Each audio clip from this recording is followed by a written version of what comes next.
తెలుగు ప్రాంతాన్ని సుదీర్ఘకాలం పాలించిన కాకతీయుల హయాంలో చక్రవర్తి గణపతి దేవుడి సేనాని రేచర్ల రుద్ర 1213లో ఈ గుడి నిర్మాణం ప్రారంభించారు. సుమారు 40 ఏళ్ల పాటు ఆలయ నిర్మాణం కొనసాగిందని చరిత్రకారుల అంచనా. ఈ గుడి శిల్పి పేరు రామప్ప. శిల్పి పేరుతో ప్రసిద్ధికెక్కడం ఈ గుడి ప్రత్యేకత.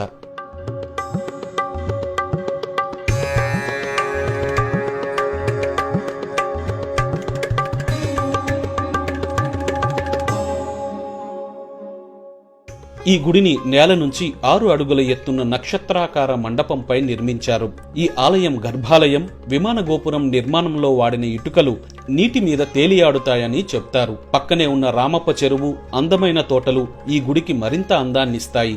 ఈ గుడిని ఎర్ర ఇసుక రాయిని ఉపయోగించి శాండ్ బాక్స్ టెక్నిక్ అనే సాంకేతికతతో నిర్మించారు. ఈ గుడిని భూకంపాలను కూడా తట్టుకునేలా నిర్మించారు.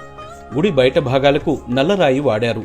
పునాది లేకుండానే నేరుగా ఇసుకపై నిర్మించడం ఈ గుడి మరో ప్రత్యేకత. ఈ గుడి అనేక యుద్ధాలు, దాడులు, 17వ శతాబ్దంలో ఒక భూకంపాన్ని కూడా తట్టుకుని నిలిచింది.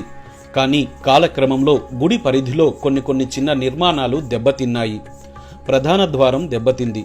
1310లో అల్లావుద్దీన్ ఖిల్జీ సేనాని మాలిక్ కాఫర్ దండయాత్రలో కొంత భాగం, ఆధునిక కాలంలో గుప్తా నిధుల కోసం జరిగిన తవ్వకాల్లో మరికొంత భాగం ధ్వంసమైంది.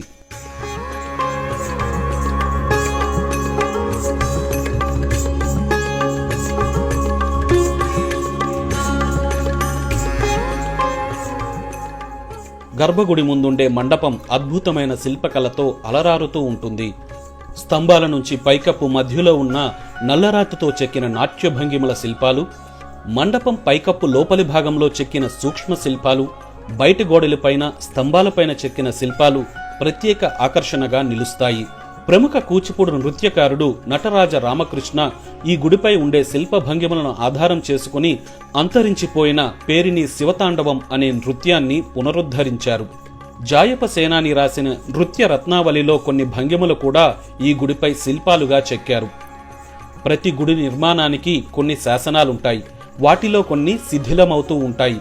ఈ గుడికి సంబంధించిన శాసనం పాడవకుండా కేవలం ఆ శాసనం కోసమే ఒక మండపం నిర్మించారు.